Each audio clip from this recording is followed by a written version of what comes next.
So I received your email. We're asking about finding the z-test statistic here.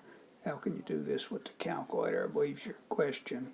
So what you do, you've got the statistics button. You press it and go over to the test option, and then come down to 1 proportion z-test. So again, you press statistics. Then you got to press over a couple times to get to the test option and choose 1 proportion z-test. And so we're given p naught is 0.24. We're given n is 200. Now I had to calculate x. X is just the product of p hat and 200. Let's see. So 200 times 0.21 is 42. So, that wasn't given here.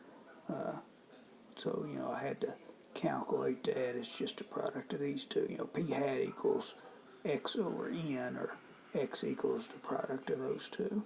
Now, it is a two-tailed test, so I selected that, and then you hit calculate, and once you do that, you'll get this negative 0.99 for the z-score. Hope this helps.